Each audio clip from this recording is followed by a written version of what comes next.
మనం రోజూ Google maps వాడేస్తాం కదా.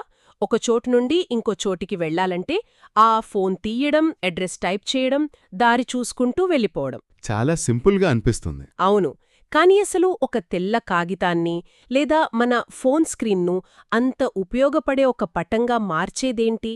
మన ముందున్న ఈ సోర్స్ మెటీరియల్ చూస్తుంటే ఇందులో చాలా ఆసక్తికరమైన విషయాలున్నాయి. వాటి సంగతేంటో చూద్దాం. తప్పకుండా. ఈ మొత్తం చర్చను ఒక చిన్న కథతో మొదలుపెడదాం. మన సోర్స్లో ఉన్నదే.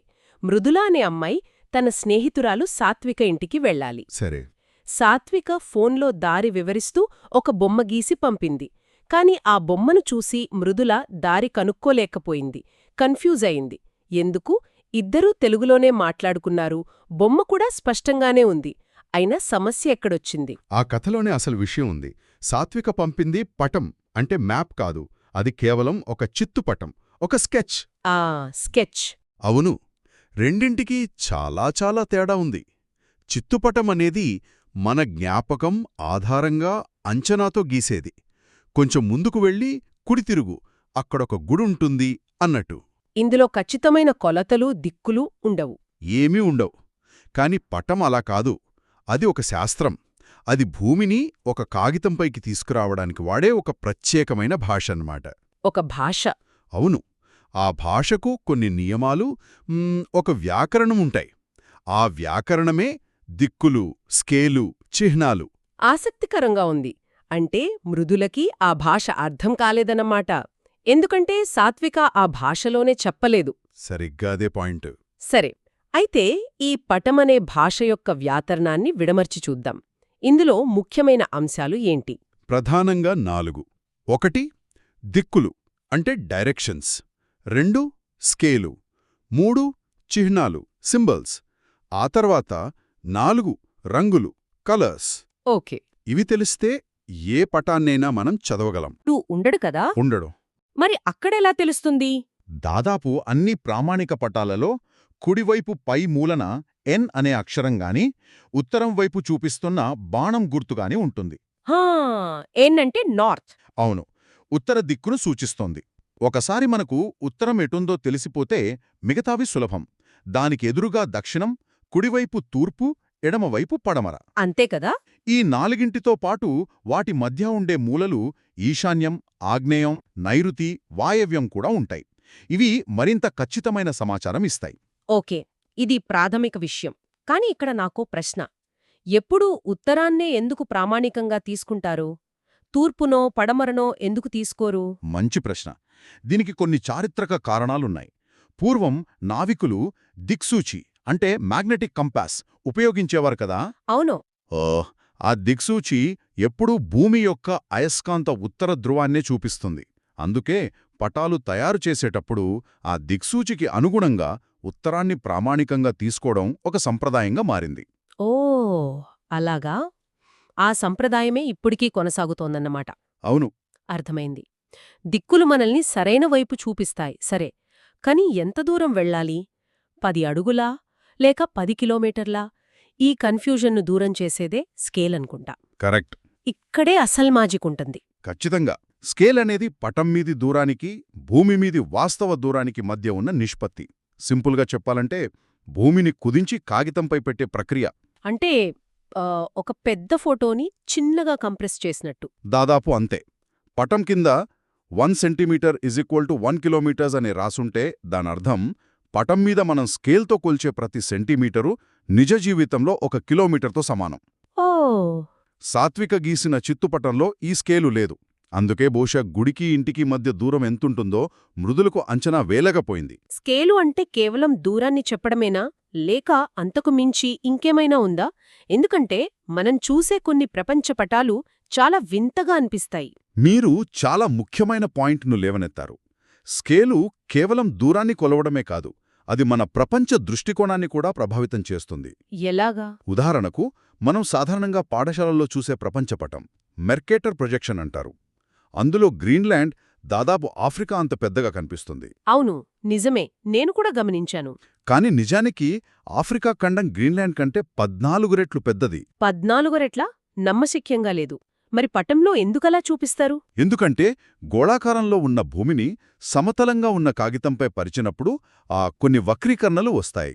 ముఖ్యంగా ధృవాల దగ్గరున్న ప్రాంతాలు సాగిపోయి అసలు కంటే చాలా పెద్దవిగా కనిపిస్తాయి. ఓకే. ఈ మెర్కేటర్ పటాన్ని మొదట నావికుల సౌకర్యం కోసం తయారుచేశారు. కానీ ఈ డిజైన్ వల్ల యూరప్, ఉత్తర అమెరికా వంటి ఉత్తరార్ధగోళంలోని దేశాలు భూమధ్యరేఖ దగ్గరున్న దేశాల కంటే పెద్దవిగా, శక్తివంతమైనవిగా కనిపించే ఒక మానసిక ప్రభావం ఏర్పడింది. అద్భుతం. అంటే ఒక స్కేలు ఎంపిక వెనుక కేవలం గణితమే కాదు, కొన్నిసార్లు రాజకీయ, చారిత్రక కారణాలు కూడా ఉంటాయన్నమాట. ఖచ్చితంగా ఉంటాయి. వావ్! అంటే ఒక పటం మనకు తెలియకుండానే మన ఆలోచనా విధానాన్ని మారుస్తుందన్నమాట. సరే, ఇక మూడో అంశం చిహ్నాలు. రోడ్లు, భవనాలు, నదులు వీటన్నిటినీ పటంలో ఎలా గీస్తారు? వాటిని ఉన్నవి ఉన్నట్టుగా గీయలేరు కదా. కాబట్టి వాటికి బదులుగా కొన్ని ప్రామాణికమైన గుర్తులను, అంటే చిహ్నాలను వాడతారు. సింబల్స్. అవును. ఉదాహరణకు రైలు మార్గానికి ఒక రకమైన గీత, నదికి మరో రకమైన గీత, గుడికి, మసీదుకు, చర్చికి వేర్వేరు చిత్రాలుంటాయి. మన సోర్సులో చెప్పినట్టు పోస్టాఫీస్కి పీఓ అని, పోలీస్ స్టేషన్కి పిఎస్ అనే అక్షరాలను కూడా వాడతారు. బహుశా మృదుల సమస్య ఇక్కడే వచ్చి ఉంటుంది. సాత్విక అక్కడొక పెద్ద బిల్డింగ్ ఉంటుంది, దాని పక్క సందు అని రాసి ఉండొచ్చు. కాని ఒక ప్రామాణిక పటంలో అయితే ఆ బిల్డింగ్ ఒక పోస్టాఫీస్ అయితే దానికి పీఓ అనే చిహ్నముంటుంది. కరెక్ట్. భాషతో సంబంధం లేకుండా ఎవరైనా గుర్తుపట్టగలరు. సరిగ్గా అదే. ఈ చిహ్నాల గొప్పతనం అదే. అవి ఒక విశ్వవ్యాప్త భాషలాంటివి. మనకు ఆ ప్రాంతంలోని భాష రాకపోయినా పటంలోని చిహ్నాలను చూసి అక్కడేముందో అర్థం చేసుకోగలం. ఇది పటాలను అందరికీ అందుబాటులోకి తెస్తుంది. ఇక చివరిగా రంగులు. అవును, రంగులు. ఇవి కేవలం పటాన్ని అందంగా చూపించడానికే కాదు, ముఖ్యంగా భౌతిక పటాలలో చాలా సమాచారాన్ని అందిస్తాయి. నీలం రంగు నీటిని, ఆకుపచ్చ మైదానాలను, పసుపు పీఠభూములను, గోధుమ రంగు పర్వతాలను సూచిస్తాయి. ఒక్క చూపులో ఆ ప్రాంతం యొక్క భౌగోళిక స్వరూపాన్ని అర్థం చేసుకోవచ్చు. ఇది డేటా విజువలైజేషన్ లాంటిది. అంతే. సరే, ఈ 4 అంశాలు పటం యొక్క ప్రాథమిక భాష అని అర్థమైంది. అయితే పటాలన్నీ ఒకేలా ఉండవు. అవి చెప్పే కథను బట్టి వాటిని వేరువేరు రకాలుగా విభజించారు కదా? అవును. ప్రధానంగా 3 రకాలు. రాజకీయ పటాలు, అంటే పొలిటికల్ మ్యాప్స్. 1 2 భౌతిక పటాలు, ఫిజికల్ మ్యాప్స్. మరియు 3 విషయ నిర్దేశిత పటాలు, అంటే థీమాటిక్ మ్యాప్స్. మనం ఎక్కువగా చూసేవి రాజకీయ పటాలే అనుకుంటా. దేశాలు, రాష్ట్రాలు, వాటి సరిహద్దులు గీసి ఉంటాయి. అవును. రాజకీయ పటాలు మానవ నిర్మిత సరిహద్దులను చూపిస్తాయి. గ్రామాలు, నగరాలు, జిల్లాలు, రాష్ట్రాలు, దేశాలు, వాటి రాజధానులు. ఇవి పరిపాలనాపరమైన అవగాహన కోసం చాలా ముఖ్యం. కాని ఒక విధంగా చూస్తే ఇవి చాలా కృత్రిమమైనవి కాదా? ఒక గీత గీసి ఇది ఒక దేశం, ఇది మరో దేశమని చూపిస్తాయి.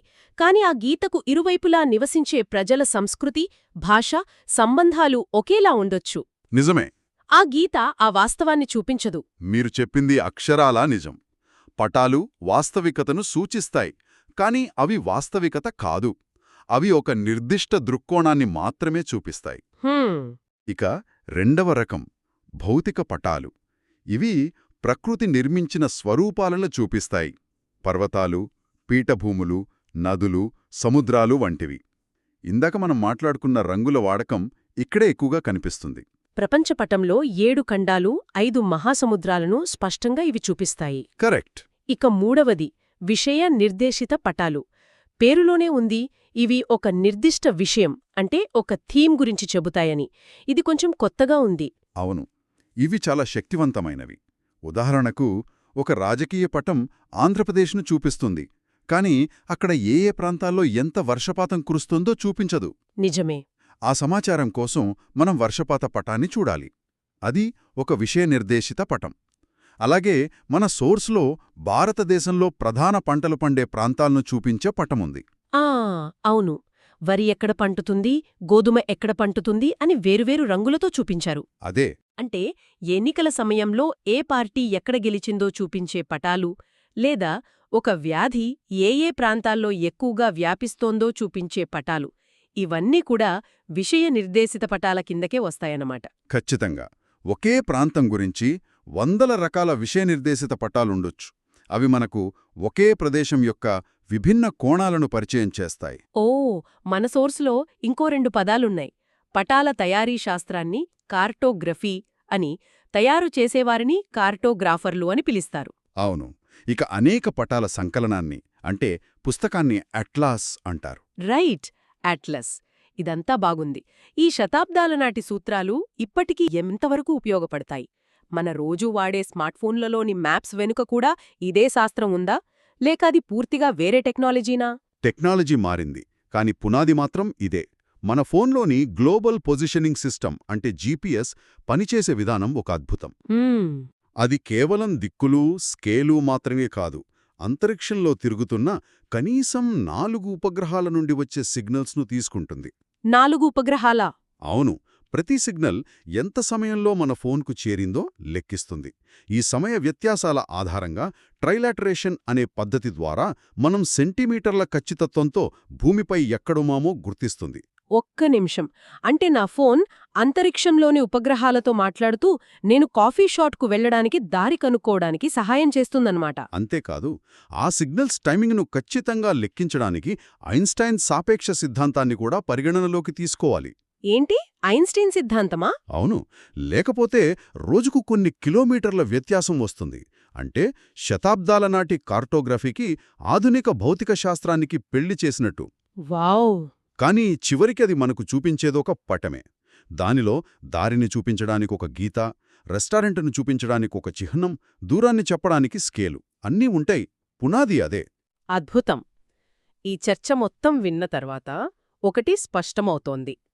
సాత్విక గీసిన చిత్తు పటానికి మన ఫోన్లోని జీపీఎస్ మ్యాప్కు మధ్య ఉన్న ప్రయాణం, అది కేవలం సాంకేతిక ప్రయాణం కాదు, అది మన ప్రపంచాన్ని అర్థం చేసుకునే విధానంలో వచ్చిన ఒక విప్లవం. నిజమే. పటాలు కేవలం దారి చూపించే సాధనాలు కాదు, అవి మన ప్రపంచాన్ని అర్థం చేసుకోవడానికి, విశ్లేషించడానికి, ప్రణాళికలు వేయడానికి సహాయపడే ఒక శక్తివంతమైన భాష. అవును. ఒక ప్రాంత ప్రణాళిక, పట్టణీకరణ, ప్రకృతి వైపరీత్యాల నిర్వహణ, సైనిక అవసరాలు, ఇలా ఎన్నో రంగాల్లో పటాలు లేనిదే పని జరగదు.